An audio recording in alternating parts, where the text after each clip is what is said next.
Halo, apa kabar? Assalamualaikum warahmatullahi wabarakatuh. Bertemu lagi dengan saya di sini, Eva YouTube Channel. Teman-teman, di video saya kali ini, saya akan mengajak kalian semua untuk mengikuti forum diskusi dan pembekalan ormas bersama dengan KJRI Hong Kong. Nah, di sini tidak hanya KJRI aja ya, ada juga dari pihak Kejaksaan, Konsulat Jenderal KJRI Hong Kong, dan ada dari kepolisian, dan ada juga dari imigrasi yang ada di Hong Kong tentunya. Nah, bagaimana dan apa saja yang akan dibahas di forum diskusi kali ini?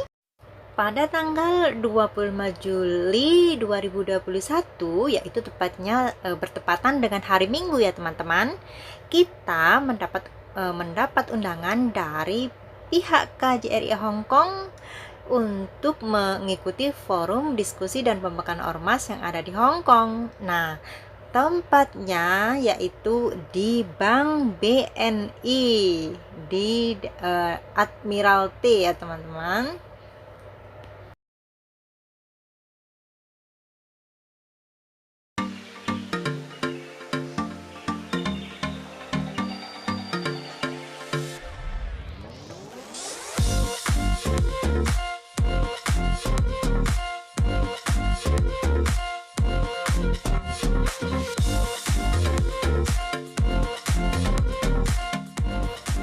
Dan kita dari Komunitas KJBS Mandiri Sahabatku, komunitas cerdas berani sukses yang ada di Hong Kong, juga mengikuti acara ini teman-teman. Dan tentunya diikuti banyak sekali ormas-ormas serta pokjar-pokjar yang berada di Hong Kong ini. Nah teman-teman, ayo kita ikuti isinya dari diskusi tersebut.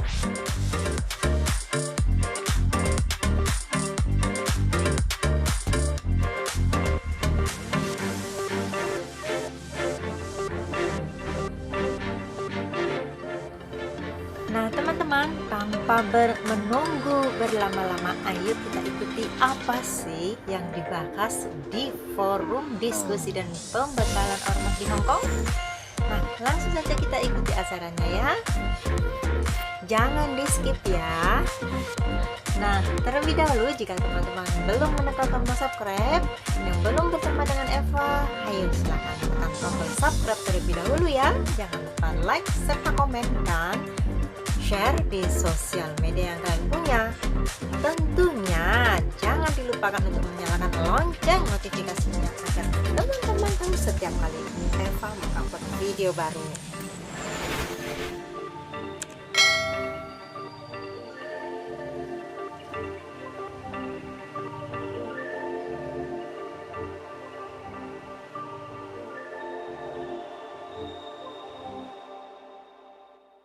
Nah, oh iya teman-teman, sebagai tambahan, forum diskusi dan pembekalan ormas yang yang KJRI adakan, yang tepatnya di Bank BNI Admiralty, dimulai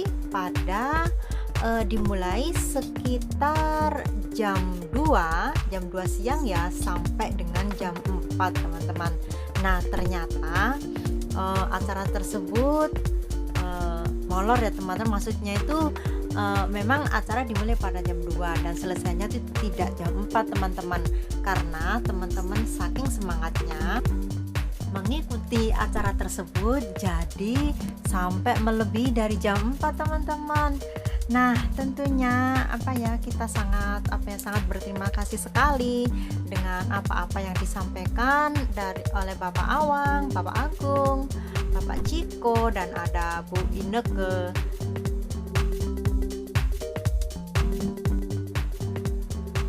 Yang tentunya semua sangat-sangat bermanfaat sekali buat kita semua teman-teman.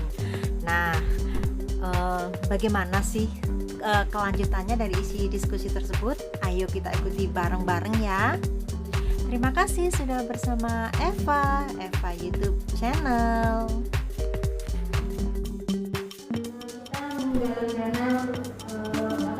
Kegiatan seni ya, kegiatan seni ya, dan hari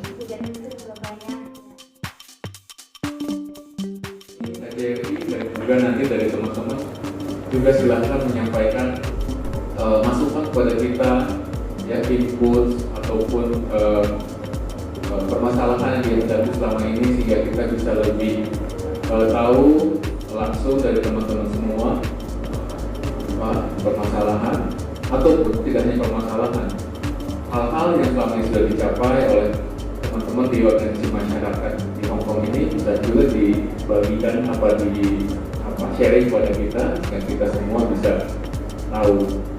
Nah, siang ini saya didampingi oleh dari fungsi kejaksaan di Ineke, lalu sebelah saya Pak Ciko dari fungsi imigrasi, sebelah saya Pak Agung fungsi kepolisian, dan Pak Awang dari fungsi konsuler. Mengapa saya minta teman-teman ini hadir lengkap supaya kita bisa berdialog secara komprehensif apa isu-isu yang dihadapi teman-teman semua. Nah, istilah tak kenal maka tak sayang tadi saya sudah mengenalkan tim KJRI, saya sendiri, Ki Surendar, banjir di Hong Kong. Nah, saya ingin juga kenal dengan teman-teman semua, karena semua teman-teman adalah wakil dari Ormas. Saya ingin teman-teman juga memperkenalkan diri. Kita santai aja ya, jangan serius ya. Ini bukan aja serius. Artinya kita buat secara lebih rileks, lebih terbuka. Ya, silakan. Saya ingin tahu dari sebelah kiri saya nama, mewakili mana, dan sudah berapa lama di Hong Kong ya? Assalamualaikum warahmatullahi wabarakatuh. Perkenalkan, saya mewakili dari organisasi Al-Mukhtar. Nama saya Murtianingsi. Alhamdulillah di Hong Kong sudah 10 tahun. Alhamdulillah finish semua, tidak ada masalah. Alhamdulillah. Selamat Ibu. Terima kasih. Ya, alhamdulillah. Dan gaji saya 6.500. Ya, majikan saya juga baik, karena kita kerja juga dia bilang kita kerja bagus. Terus kita juga nggak perhitungan, mereka juga nggak perhitungan. Intinya saling. Ya. Ini cerita Terima kasih. positif Mbak nanti bisa juga menjadi semangat ya buat Iya. Terima kasih, silakan. Baik. Assalamualaikum warahmatullahi wabarakatuh. Waalaikumsalam. Nama saya Siswa Diharjo Yulia Fitriani. Kami dari perwakilan dari Majelis Al-Mukhtar Koswiti. Terima kasih. Silakan depan Ibu. Assalamualaikum warahmatullahi wabarakatuh. Generasi penggerak anak bangsa. Kami bergerak di bidang radikalisme karena di masa COVID ini kami bergerak di bidang sosial. Ya, karena mereka semua baik. Alhamdulillah majikan baik. Terima kasih. Terima kasih. Salam buat Mariam ya. Dan kami perwakilan dari Majelis An-Nur Tunjung menyampaikan terima kasih. Alhamdulillah saya di Hong Kong sudah mulai dari tahun 1999.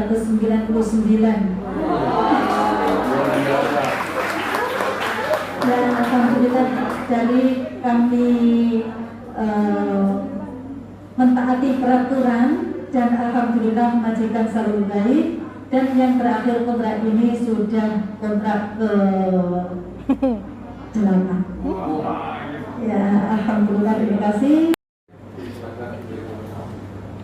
Assalamualaikum warahmatullahi wabarakatuh. Ini luar biasa.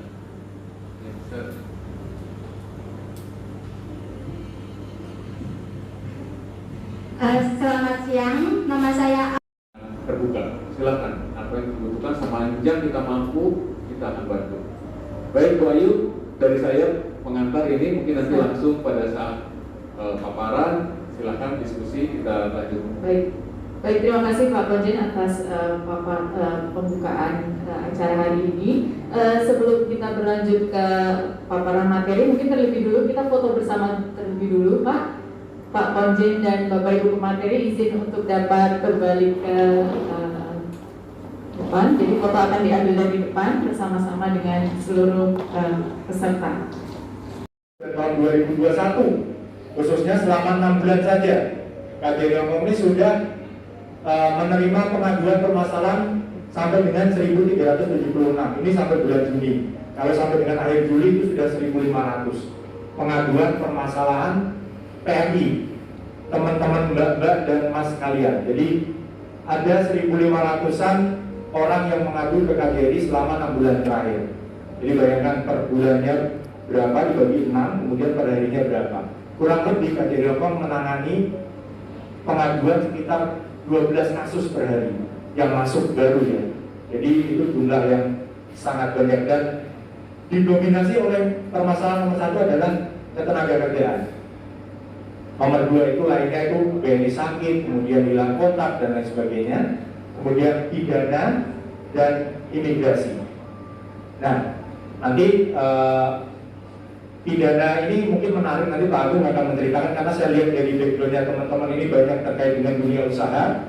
Pasti nanti teman-teman juga bisa menyampaikan bahaya-bahaya risiko-risiko di dunia usaha. Dan Pak Agung nanti banyak menangani itu penipuan, pasti sudah tidak asing lagi buat teman-teman kan, kenalan di Facebook, menawarkan opportunity usaha dan lain sebagainya, itu pasti sudah sering kan. Nanti Pak Agung akan mengelaborasi terkait itu. Next berikutnya, nah dari kasus ketenagakerjaan tadi yang paling banyak teman-teman, itu ada 66% kasus yang paling banyak. Ada yang tahu kira-kira kasus apa di ketenagakerjaan yang paling sering dialami oleh teman-teman TNI? Ayo angkat tangan yang tahu. Terminate, penipuan, ada lagi? Kurang kenceng. Penahanan dokumen, baik ada terminate, penipuan, penahanan dokumen. Jadi benar tadi yang terminate siapa? Bisa terminate? Ya, tepuk tangan buat Mbak Ani. Jadi 66% kasus terbanyak ini adalah pemutusan hubungan kerja. Terminate itu paling banyak. Kemudian disusul kasus ketenagakerjaan lainnya, ada penahanan dokumen dan lain sebagainya. Ini adalah kasus yang paling banyak selama pandemi COVID ini. Nah, kenapa demikian? Jadi teman-teman tahu selama pandemi COVID ini tentu saja banyak peraturan-peraturan yang dikeluarkan sebagaimana di Indonesia, di Hong Kong juga banyak peraturan-peraturan. Setiap bulan dulu di tahun 2020 bahkan setiap minggu berubah-ubah. Ada peraturan baru, kasus turun, peraturan diubah lagi, kasus naik, peraturan diubah lagi, selalu seperti itu. Dan itu menyebabkan ada dinamika dalam di rumah majikan sehingga teman-teman TNI ini mengalami masalah. Misalnya yang paling sering adalah teman-teman yang dilarang libur. Ada yang pernah dilarang libur? Nah, pernah kan, banyak kan. Ada yang sekarang pertanyaan saya balik. Coba angkat tangan yang belum pernah dilarang libur. Oke, banyak. Ini karena tadi ya teman-teman majikannya baik-baik ya, makanya sampai 20 tahun dan lain sebagainya. Nah, ketika pertanyaan ini saya juga di kelompok sebelumnya itu nyaris semuanya itu tidak ada yang angkat tangan. Jadi nyaris semuanya pernah walaupun sekali gitu dilarang untuk libur karena pandemi. Alasannya karena pandemi. Nah, ini sebetulnya adalah hal yang tidak benar. Jadi pemerintah Hong Kong itu menyarankan teman-teman untuk sebetulnya bukan teman-teman TNI, termasuk semua orang di Hong Kong dulu ketika pandemi naik itu, semua orang di Hong Kong profesinya apapun disarankan untuk tidak keluar rumah kecuali untuk kebutuhan esensial, disarankan kan. Tapi kemudian ada majikan yang memelintir sehingga seolah-olah pemerintah Hong Kong bilang tidak boleh. Nah, ini yang sering kita alami sehingga teman-teman banyak yang tidak betah kemudian memilih untuk melakukan terminate. Nah, tentu saja kalau teman-teman tidak pernah mengalami itu bagus sekali. Cuman berdasarkan data yang kami miliki cukup banyak tampaknya teman-teman yang mengalami hal tersebut. Nah, oleh karena itu kami sudah masukkan dalam goodie bag masing-masing. Di situ ada buku pintar, di situ ada informasi mengenai isu job hopping, informasi mengenai paspor dan lain sebagainya. Kami minta tolong, jadi kita bisa berkolaborasi. Kalau misalnya teman-teman, misalnya ketua-ketua majelis ini belum pernah mengalami masalah, belum tentu anggotanya tidak mengalami masalah, kan gitu. Nah, kami minta tolong, di situ ada nomor hotline kami juga. Silakan, kalau ada teman-teman yang mengalami masalah, bisa teman-teman membantu dicari dulu di buku pintar itu permasalahannya apa, di situ ada ketentuannya seperti apa. Kalau memang ada perlakuan dari majikan atau dari agen yang tidak sesuai ketentuan, silahkan laporkan ke kami. Di situ ada nomor hotline, ada nomor hotline KJRI, ada nomor hotline langsung ke kepolisian Hongkong atau nomor emergency 999, ada nomor hotline juga labor department yang bisa digunakan. Jadi jangan ragu, hubungi kami hotline itu bisa WhatsApp juga buat teman-teman yang mengalami masalah, dan teman-teman juga jangan ragu untuk menghubungi kami. Jadi insya Allah kami siap gitu dihubungi untuk diminta bantuan atau sekedar nanya. Bisa lewat nomor hotline, kalau kebetulan tinggal di sekitar Kos BB bisa langsung datang. Bahkan hari Minggu pun kami buka. Jadi tidak perlu khawatir. Nah, kami mohon kolaborasinya dari teman-teman ya, bantuannya. Kalau memang ada teman-teman anggotanya tadi yang mengalami masalah, ayo dibantu. Dan jangan biarkan mereka sendiri tidak mendapatkan bantuan, karena KJRI siap membantu. Siap ya? Siap. Baik, itu saja dari saya. Assalamualaikum warahmatullahi wabarakatuh. Menyampaikan. Baik, terima kasih. Assalamualaikum warahmatullahi wabarakatuh. Waalaikumsalam warahmatullahi wabarakatuh. Terima kasih. Tadi sudah disampaikan. Terima kasih sudah datang teman-teman. Saya perkenalkan diri saya Ineke, saya konsul kejaksaan di KJRI Hongkong. Beberapa sih saya udah kenal dengan teman-teman karena pernah bertemu juga di beberapa kesempatan. Yang saya ingat Arya nih, dulu menang film pendek waktu lomba ulang tahun kejaksaan ya tahun kemarin, keren banget Pak filmnya. Tahun kemarin tahun 2020. Saya sudah lihat loh, ingat saya. Jadi biasanya ini kan ini pertemuan ketiga, sama tadi yang Pak Awang sampaikan. Pertemuan ke-1 dan ke-2 saya menyampaikan terkait kasus paper dan overstay. Jadi ini, tapi saya lihat tadi teman-teman juga rata-rata sudah lama di Hongkong dan alhamdulillah dapat majikan yang baik-baik. Namun demikian tentunya kami tetap akan menyampaikan. Jadi mungkin anggota teman-teman juga ada yang mengalami. Jadi dengan adanya situasi yang sekarang, beberapa teman-teman yang tadi sampaikan Pak Awang, mungkin ada yang akhirnya memutuskan untuk berhenti misalnya, kemudian mencari majikan susah, akhirnya menjadi overstay. Overstay itu nanti akan dijelaskan juga oleh Pak Ciko apa yang membedakan overstay antara izin tinggal atau visa ya Pak Ciko ya. Nah, jadi ketika kita overstay maka kita tidak boleh lagi berada di Hongkong. Nah, beberapa teman-teman yang kebetulan menjadi overstay itu terkadang akhirnya mengalami masalah hukum karena ya tadi dia nggak punya pekerjaan, nggak punya gaji, kemudian nggak punya tempat tinggal, akhirnya menjadi rentan terhadap dimanfaatkan oleh oknum-oknum kalau saya bilang yang kebetulan sebagian juga ternyata teman-teman kita sendiri, orang-orang Indonesia juga yang ada di Hongkong, kadang jadi dibujuk-bujuk atau menjadi kayak gini kasus narkoba misalnya.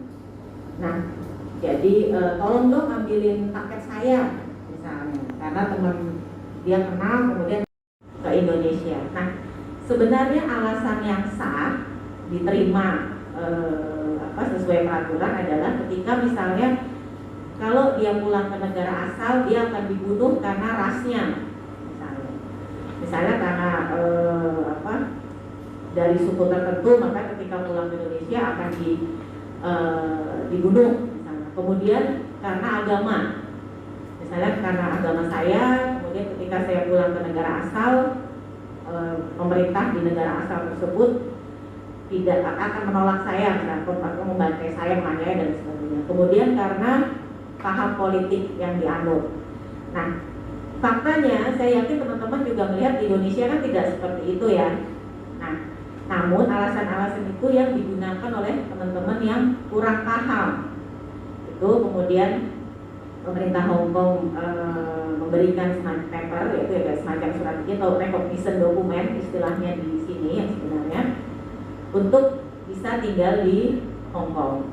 Nah, yang teman-teman tidak menyadari, para pemegang paper ya maksud saya, itu adalah mereka tidak boleh bekerja. Jadi sebagai pemegang paper hanya bisa tinggal saja di Hong Kong, tidak boleh bekerja, tidak mendapat fasilitas kesehatan seperti teman-teman lainnya. Karena kalau pemegang Hong Kong ID kan dapat gratis ya kalau ke rumah sakit pemerintah kan. Nah, mereka enggak, karena mereka tidak punya Hong Kong ID lagi. Jadi bahkan mereka tidak pegang paspor. Jadi ketika mereka mengajukan permohonan untuk paper, maka pemerintah Hong Kong jadi mereka menyerahkan secara sukarela paspor dan Hong Kong ID. Yang diberikan hanya selembar kertas, recognition dokumen, yang sering mungkin teman-teman mengenalnya istilah paper, karena memang cuma selembar kertas, dan itu nggak bisa, bukan sebagai pengganti Hong Kong ID, bukan sebagai pengganti paspor, sehingga para pemegang paper juga tidak mendapat fasilitas kesehatan seperti pemegang Hong Kong ID lainnya. Nah, yang menjadi permasalahan lagi adalah ketika seorang pemegang paper mau pulang ke Indonesia, gimana mau pulang? Paspor nggak ada, bener kan? Paspor tidak ada. Sementara satu-satunya identitas yang bisa kita gunakan untuk pulang atau keluar dari Hong Kong adalah paspor. Nah, proses ketika seorang pemegang paper mau pulang ke Indonesia, maka dia harus mengajukan pembatalan papernya nih ke imigrasi Hong Kong. Jadi tidak bisa kalau misalnya kita pemegang paspor, kan kalau kita mau pulang ke Indonesia, kita sekarang kan tinggal tes PCR ya, tinggal tes COVID, kemudian kita booking tiketnya, terus kita karena sekarang masih ada karantina di Indonesia, kita pesan hotel di Indonesia misalnya atau di tempat karantina, kemudian kita bisa pulang ketika tes COVID kita negatif. Namun ketika seorang pemegang paper mau pulang, maka dia harus mengajukan pembatalan dulu, pembatalan papernya, kemudian nanti imigrasi Hong Kong mengeluarkan surat, kemudian surat ini dibawa ke KJRI untuk diterbitkan SPLP, itu surat perjalanan laksana paspor ya, SPLP untuk digunakan pulang ke Indonesia sebagai pengganti paspor, karena paspor kan sudah ada di pemerintah Hong Kong. Nah, bisa dibayangkan ketika misalnya seorang pemegang paper ini mau pulang segera ke Indonesia, misalnya keluarga yang mendapat musibah misalnya di Indonesia, dia mau pulang segera, dia nggak bisa pulang segera karena ada proses yang harus dilalui. Itulah kenapa kami di KJRI Hong Kong itu menghimbau teman-teman, mungkin nanti kita tolong disampaikan juga ke teman-teman lainnya, apabila mengalami kasus overstay misalnya, segeralah melapor ke KJRI atau langsung ke imigrasi Hong Kong, dan jangan tergiur atau terbujuk rayu untuk oknum-oknum yang ngasih tahu paper aja deh enak gitu kan, seperti itu, karena tadi tidak ada habisnya dan tidak ada masa depannya, karena dari 100% permohonan paper yang diajukan ke pemerintah Hong Kong itu dari warga negara asing manapun ya, hanya 99% yang disetujui. Jadi bisa dibayang, dan jadi ya hanya 1% disetujui, dan itu pun dengan berbagai macam persyaratan yang susah, dan memang benar persyaratan yang 3 alasan tadi itu dipenuhi. Namun demikian saya yakin teman-teman juga yakin bahwa di Indonesia tidak seperti itu. Jadi bisa dipastikan tidak ada pengajuan dari warga negara Indonesia untuk mengajukan paper yang akan disetujuin, karena faktanya alasan yang mereka ajukan kan mengada-ada nih.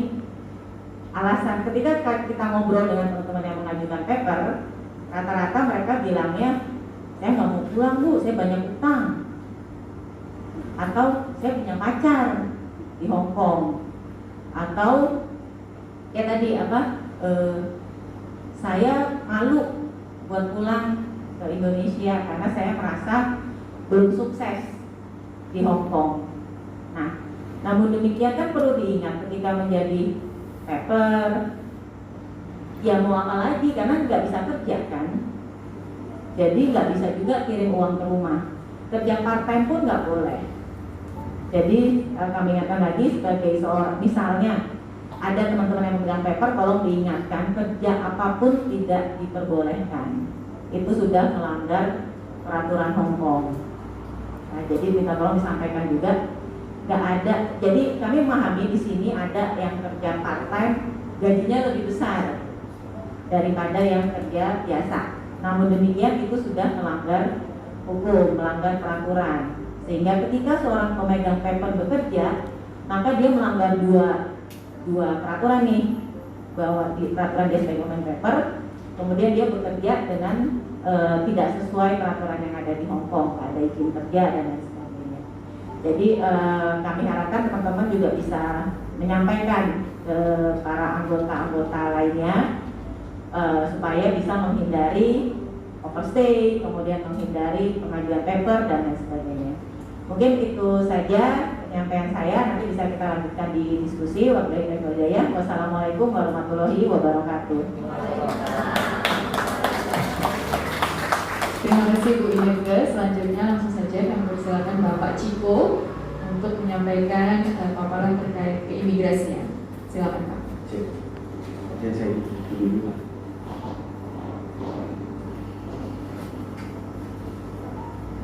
Assalamualaikum warahmatullahi wabarakatuh. Waalaikumsalam warahmatullahi wabarakatuh. Ini jam-jam enak ya. Kita enak tidur. Yang mau tidur boleh. Tapi rugi nggak lihat saya. Asik. Mbak, yang mau ketawa lagi boleh. Jangan belakangan. Nama saya Ciko. Saya konsul imigrasi. Saya tadi menarik ya. Yang udah 5 tahun, 10 tahun, bahkan 20 tahun. Nah, saya ingin tanya, beda nggak sekarang pelayanan paspor dulu sama sekarang? Jujur, ada Pak Konjen nih, ya, biar saya bilang kerja. Beda apa enggak? Beda. Kurang keras? Beda. Beda Pak. Ini nggak dibuat-buat Pak. Bedanya apa? Oh, beda sekali. Bedanya apa? Lebih cepat, teratur. Gratis? Oh, efektif. Gak gratis enggak? Oh. Sama lagi? Yang paling menonjol Pak, nggak perlu tanda tangan di paspornya. Oke, itu paling perubahan menonjol. paspornya. Beda banget. Oh, pelayanannya ramah sama saya. Ramah mana sama saya? Semuanya sama. Cepat juga Pak. Pelayanan cepat ya? Cepet banget. Baik, terima kasih. Tadi juga saya lihat di Pawang tuh pelayanannya imigrasi pengaduan 84 aja ya Pak ya. Semoga 84 itu yang nggak mengerti ya, tapi yang lainnya udah mengerti, udah nggak ada masalah. Semakin sedikit pelanggaran kan berarti semakin tinggi keberhasilan. Ya. Oke, saya akan membawakan beberapa materi. Yang pertama cara membuat paspor, tapi ini 4 aja. Kemudian ada perbedaan mengenai izin tinggal dan visa, kemudian kebijakan keimigrasian di Hong Kong masa pandemi, ya. Dan yang terakhir adalah mengenai mungkin pelanggaran ini sedikit. Nah, yang pertama tentang mekanisme pembuatan paspor. Nah, saya manggilnya Mbak aja ya. Panggil saya Abang boleh. Waktu ini aja, besok nggak boleh lagi. Jadi tolong disampaikan ke anggotanya apa hasil pertemuan hari ini supaya makin jelas pembuatan paspor ya. Yang pertama kita harus melalui booking. Ya, booking. Kenapa harus booking? Supaya kita lebih efektif dan efisien. Maksudnya apa? Dengan booking kita lebih bisa datang 2 kali, ya. Booking, kemudian datang, proses pengambilan, ya. Kalau nggak booking, jadi 3 kali nih. Datang, bikin jadwal, datang lagi proses, datang lagi, kan nggak ada waktu ya. Mendingan tadi tuh waktunya dibikin apa tuh? Ada yang ngaji, ada yang nari, ya, ada yang belajar organisasi. Ngapain bikin paspor berkali-kali kan? Tapi yang sering saya dapat banyaknya, udah nanti datang aja bisa kok, datang aja bisa kok. Sekarang kan pada main HP semua nih, megang HP ya. Android ada, iPhone ada. Oh ya, tahun ini malah sekarang mungkin sudah pakai iPhone. Pertama kali di perwakilan. Jadi kalau masih ada yang lainnya lagi, Pak, bikin paspor gimana, harus bikin apa enggak? Saya kadang-kadang bikin capek deh, capek. Iya kan? Harusnya udah melek teknologi ya, informasi sudah ada di Facebook, dan di sosmed KJRI. Saya sebenarnya gini, tiap hari ini permasalahan yang saya terima mengenai bikin paspor ini masih pada nggak tahu, Pak, nanti bikin paspor harus booking ya? Gitu. Terus Pak, gimana dong, saya belum booking nih? Sebenarnya saya juga pengen bantu, tapi akhirnya jadi mengacaukan ritme yang sudah tertib, ya, yang udah kita buat nih. Bangga udah pada booking, tapi yang lain yang satu cuek, terus dia jadi nggak booking. Akhirnya ya udah Mbak, nanti diselipin gimana kan jadi nggak enak, ya kan, sama yang tertib. Nah ini kendala kami. Tapi kalau misalnya kami nggak layani, kami salahkan. Oh, nggak memberikan solusi, kajian payah deh. Situ yang payah, ya kan? Setuju nggak? Iya. Orang di sini PMI-nya udah pada hebat-hebat kok, ya kan? Oke. Pertama booking, ya. Kedua datang, kemudian isi formulir di situ, ya. Bawa persyaratan yang sudah ada, kan sudah ada brosur nanti kalau diperlihatkan, ya. Kemudian habis itu proses foto jari, ya. Bayarnya di mana? Yang kurang keras? Boleh, iya. Baru jelas. Ya. Kemudian pengambilan 3 hari kerja, ya. Tapi kalau misalnya nggak bisa, itu bisa diambil ketika hari Minggu, ya. Jadi kalau misalkan Mbak bikinnya hari Senin, selesainya Kamis, tapi kalau misalnya nggak bisa, hari Minggu boleh. Hari Minggu pas lagi free ya, nggak bisa keluar boleh. Oke, next. Nah, jaga paspor. Saya paling suka nih. Jaga paspor kita, kayak kita jaga hati. Cie-cie gitu. Ini kalau saya begini tapi masih ada yang ngantuk, keterlaluan nih. Saya samperin. Ada yang bawa paspor? Gak ada ya? Oke, sekarang saya tanya, paspor itu punya siapa? Punya saya. Siapa bilang punya saya? Berani kan? Berani aja bareng-bareng loh, yang sendiri gak berani. Iya kan? Kalau mau bully aja, sendiri berani gak, ayo? Punya negara, setuju saya, punya negara. Jadi, dengerin ya, kalau negara pinjemin uang kita nih, uang, negara pinjemin dokumen ke kita, ya, terus kita gadein, salah nggak? Salah. Berarti nggak ada boleh lagi ya? Ada yang pernah gadein di sini? Nggak ada, benar? Ke saya juga boleh kalau mau gadein. Ya, kalau menggadaikan itu di Indonesia itu udah ada hukuman pasalnya, pasal 130. Muncul hukumannya itu bisa pidana, ya, menahan paspor juga pidana. Nah, ya, kita jelasin ya. Kemudian kalau negara sudah meminjamkan dokumen kepada kita, kita wajib jaga dengan baik. Nah, sekarang bagaimana menjaganya? Yang pertama, lebih baik paspor itu dipegang kita sendiri, ya, karena itu adalah dokumen identitas kita di luar negeri. Selain itu kita nggak bisa ngapa-ngapain.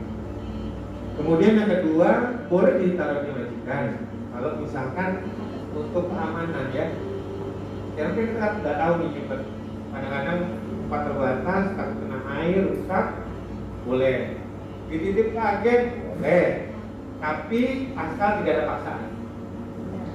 Boleh majikan, boleh agen tanpa paksaan. Kalau misalkan ada yang ditahan paspor yang sama majikan atau sama agen, ada Pak Awang.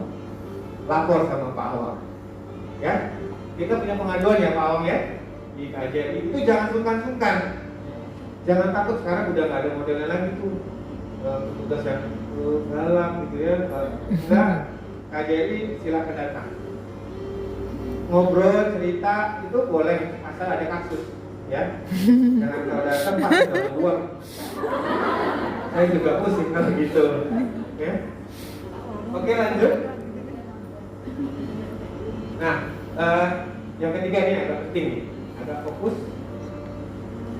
Perbedaan izin tinggal sama visa. Apa sih bedanya visa dan izin tinggal? Ya.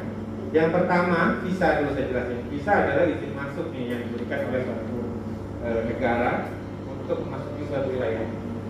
Visa itu yang ketika Mbak datang pertama kali, kita kali paspor warnanya coklat orange, ya. Mas lanjut aja mas, ada jawabnya mas. Nah ini, ya, oke.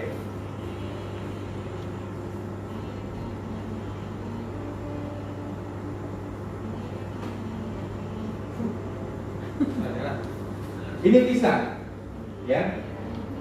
Ini izin tinggal.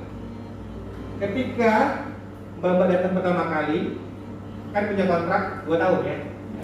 Nah, visa ini 2 tahun. Ya. Kemudian setelah masuk ke Hongkong, nanti pihak imigrasi akan memberikan kertas lembar putih. Ya. Nah, itu bisa 1 tahun. Itu namanya izin tinggal. Paham? Paham.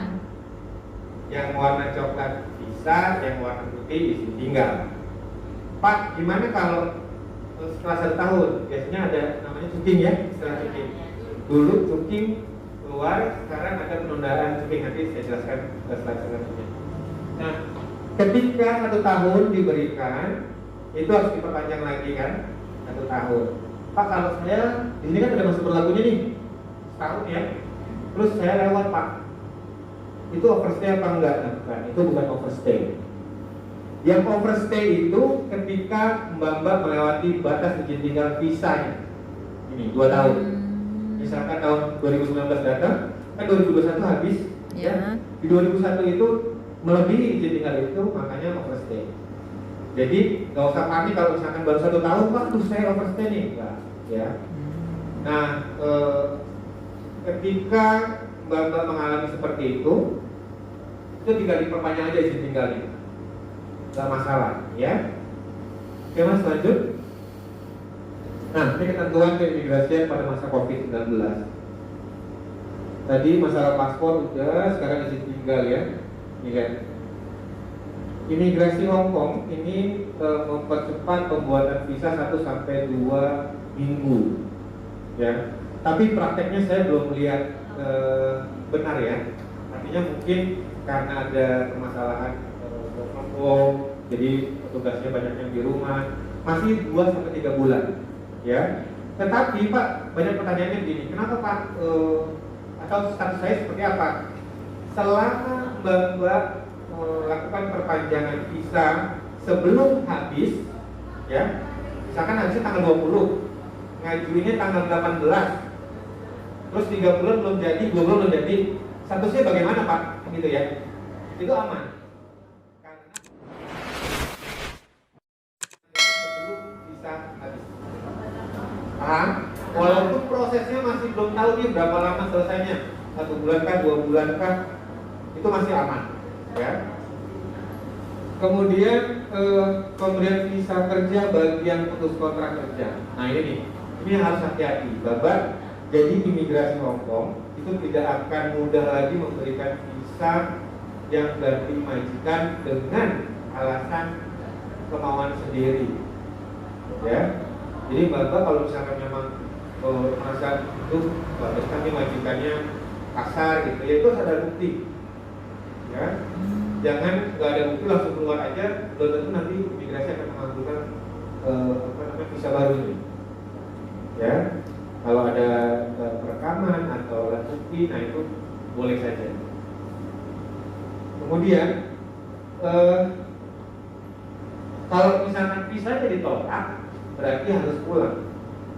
Ya, begitu mengajukan, imigrasi nganggap wah ini alasan aja nih, gonta ganti kan dulu sering banyak kasus gonta ganti. Ya. Makanya kalau misalkan sekarang dapat majikan yang udah baik, ya kita bersyukur aja kerja dengan baik. Setuju tadi dikatakan bahwa apapun kegiatan kita organisasi di sini, tujuan akhirnya adalah bekerja yang sukses. Ya. Kemudian, nah ini dia pengajuan penundaan cuti. Ini juga banyak pertanyaan. Pak, saya sudah kalau saya harus cuti bagaimana? Ini kebijakannya kan nggak bisa keluar ya. Kalau dulu cuti ke Makau, tadi kita saja ke Indonesia bahkan. Sekarang nggak bisa. Itu bukan berarti babak semua diam, enggak. Tapi kebijakan yang dikeluarkan imigrasi Hongkong adalah melakukan permohonan penundaan cuti. Jadi cutinya ditunda, gitu ya. Nah, bagaimana caranya? Caranya adalah majikan harus menghubungi imigrasi Hongkong. Karena apa? Karena di situ ada surat permohonan dari majikan. Yang ditangani majikan alasannya kenapa penundaan pandemi, ya. Dan di situ ada biayanya di 230. Ini nomor teleponnya di bawah. Kelihatan nggak? 6425045592. Banyak dulu nih nomornya, tapi udah kita coba. Ya. Oke. Saya ulangi, 6425045592. Oke. Nah, yang di bawah sini ini apa namanya? Kalau misalkan izin tinggal habis, yang tadi warna putih habis, ya, lapornya kemana Pak? Ke imigrasi di Wancai, di lantai 3, nomor telepon ini. Saya katakan ya, saya sebutin 282 93 265 282 93 265. Nah, gimana Pak kalau misalkan visanya saya yang sudah habis tadi, kayak misalkan saya overstay nih, saya mau pulang, harus sebelum bikin paspor harus lapor dulu ke imigrasi di Taipei. Ini, saya rasa saya nggak mau menyebutkan ini karena saya berharap jangan sampai ada PMI yang overstay, oke? Kalau ada, jangan sampai pun. Oke, lanjut. Ada pertanyaan setelah sini nggak ada ya? Bagus, nanti semua pintar. Kasus dan permasalahan overstay. Tadi saya sudah jelaskan overstay, double identitas. Nah ini lagi jadi primadona ya, artis. Double identitas apa sih Pak? Double identitas itu ada dua macam sebenarnya. Yang pertama adalah dulu dia pernah masuk Hongkong pakai nama A, sekarang dia masuk lagi pakai nama B. Itu jenis yang pertama. Nah biasanya kalau kasusnya seperti itu, dia pasti begitu masuk di imigrasi udah ketahan tuh. Jadi nggak sampai ke Hong Kong Island. Atau kalau misalkan dia masuk mungkin kelolosan aja, ya. Yang kedua yang masih sampai sekarang kita rasakan. Namanya ini biasanya double identitas di tanggal tahun kelahiran, ya. Dituain, ya. Saya juga nggak tahu kenapa dituain. Saya cuma dimudahin ya Bu. Kamu umurnya berapa? 2015.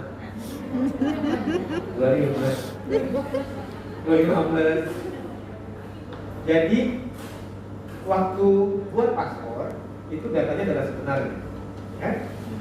Kemudian karena sebelum berangkat biasanya kan paspor dipegang sama agensi ya, agensi Indonesia kan ya.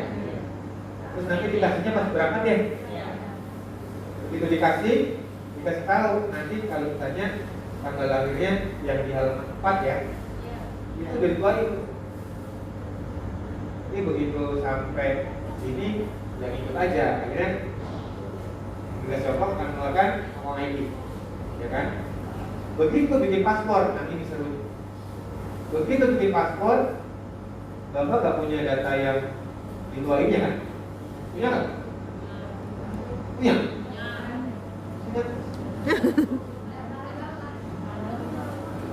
Punyanya gimana? Mas Betul punya 2 ganda, udah tak?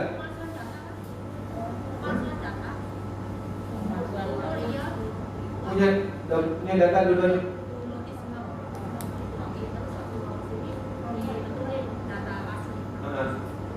punya data kayak akta lahirnya? Ya maksudnya kan waktu itu kan umurnya cuma kayak 25 harus 25 gitu, kalau 19 harus 23 kan. Terus nama saya juga dikeluarin kayak Nama dikeluarin? Oke, nanti ya, jadi pertanyaan saya nanti.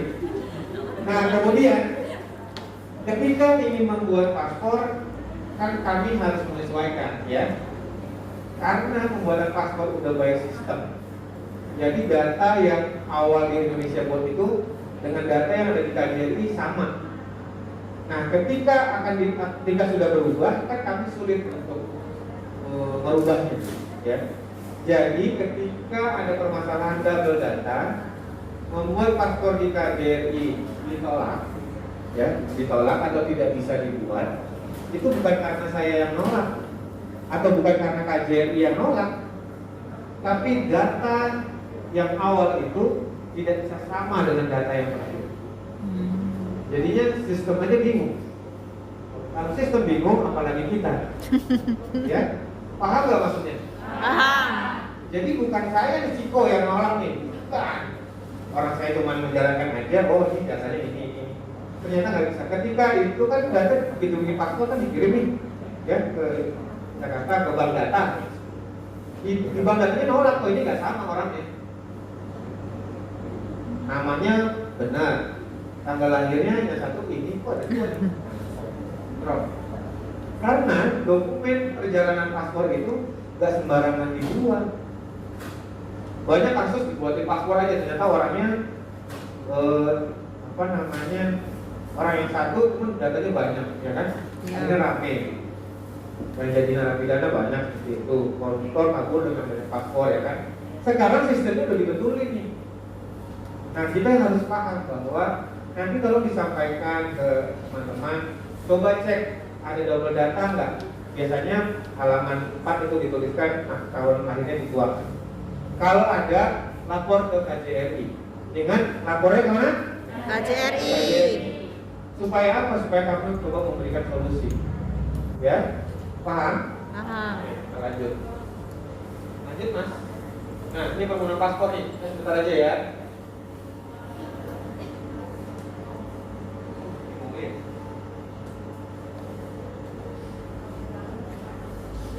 Sembilan kayaknya. Nah, ini Mbak. Ini begitu bikin paspor di Indonesia nih alurnya. Wawancara, bikin paspor, diketik. Nah, ini masuk server nih, masuk data pusat. Kemudian setelah itu dicetak, selesai. Nah, begitu mengajukan di KJRI, begitu selesai proses, ya, ini membutuhkan waktu 1x24 jam untuk dilempar ke Jakarta. Ini gedung imigrasi, ke server utama, ya. Begitu sudah dapat persetujuan, baru KJRI akan mencetak paspornya. Ya, jadi datanya semua ini kita punya, ya, ada di bank data. Kalau kita nggak punya bank data, mau bikin paspor seenaknya aja pakai nama siapa aja, itu lebih bahaya lagi kan? Paham ya? Nah, ini permasalahan. Ketika sudah disetujui, diterbitkan paspor, permasalahannya kalau nggak disetujui. Karena dalam data tadi, yang salah di mana sih sebenarnya Pak? Yang salah itu yang di Indonesia kan? Memasukkan data, bapaknya nggak tahu, jadi korban kan? Iya nggak sih? Nah, ini yang perlu kita benahi pelan-pelan. Tapi selalu ingat pesan kami, kalau ada yang double data, lapornya ke KJRI. Karena gini, ada yang suka nanya saya, Pak, kalau double data itu gimana ya Pak? Saya tanya, dia WA saya nih, saya tanya, Ibu, data Mbak double data? Enggak, teman saya. Kalau kasusnya seperti itu, saya sulit untuk berbicara. Karena apa? Karena double data ini kan kasus, ya, bukan informasi biasa. Contohnya kalau misalkan Pak, misalkan paspor apa, tuh langsung cepat kasih. Pak, kalau teman saya dia kena kasus double data, gimana Pak? Saya jawabannya adalah tolong temannya langsung hubungi saya. Karena apa? Karena ini kasus, saya belum tahu nih kasusnya seperti apa. Belum tentu sama, ya. Jadi penanganan juga akan berbeda. Tapi ketika saya bilang, oh kalau data A, B, C, D, nanti begitu teman disampaikan ke temannya ternyata berbeda. Akhirnya jadi miskomunikasi, ya. Karena kalau kasus nggak bisa saya ceritakan kasus seperti apa. Oh, saya nggak tahu Pak, teman saya. Makanya saya berinisiatif kalau begitu temannya hubungi saya. Tetapi sampai sekarang nggak ada tuh yang hubungin saya. Saya bingung. Ini cuma dibuat-buat. Apa ini pengen coba-coba gitu ya? Maksudnya apa takut?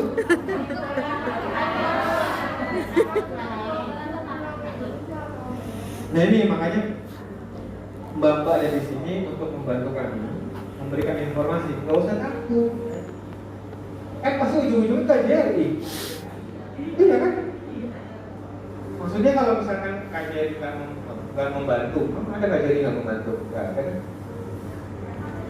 Nggak usah takut. Orang yang salah bukan mbaknya kok. Yang salah itu yang di Indonesia ini. Nanti kalau ada kita injak. Bang aku nanti siap injak. Iya, dia yang bermasalah, kita yang menjadi korbannya kan.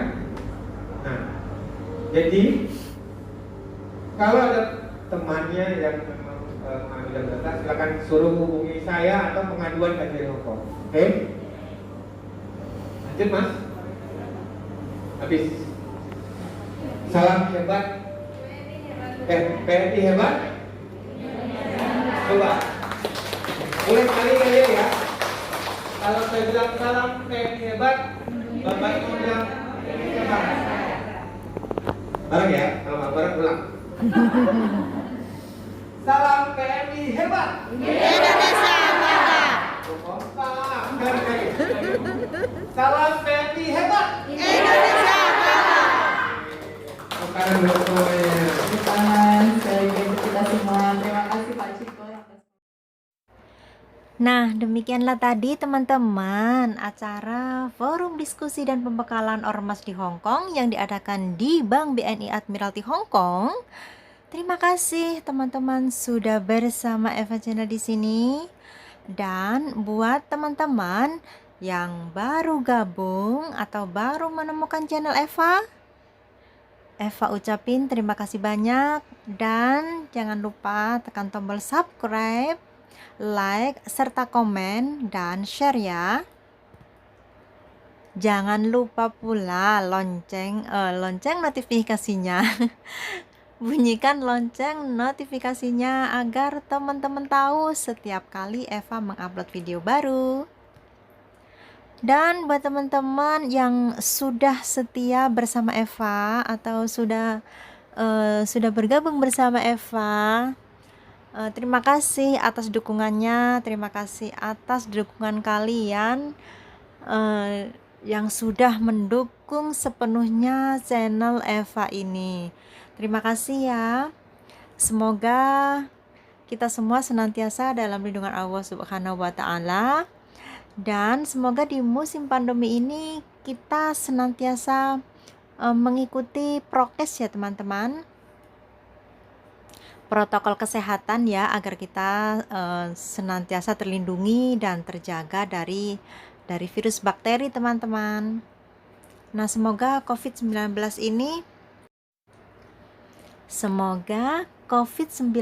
ini segera diangkat Allah dari muka bumi ya teman-teman. Mari kita berdoa bersama-sama agar Allah mengabulkan doa kita semua. Dan semoga Allah melindungi kita. Semoga kita semua dalam keadaan sehat walafiat, baik keluarga yang ada di Indonesia dan kami para BMI yang ada di Hong Kong. Kita berdoa bersama-sama ya teman-teman. Nah, sekali lagi saya ucapkan terima kasih buat semua teman-teman yang sudah mendukung channel Eva. Dan akhirnya saya akhiri sampai di sini dulu video Eva kali ini ya. Sampai bertemu lagi di video Eva yang selanjutnya. Nantikan bagaimana dan apa saja kegiatan-kegiatan BMI yang ada di Hong Kong. Tentunya kegiatan yang positif dan yang baik tentunya ya teman-teman. Akhirnya Eva akhiri, wassalamualaikum warahmatullahi wabarakatuh.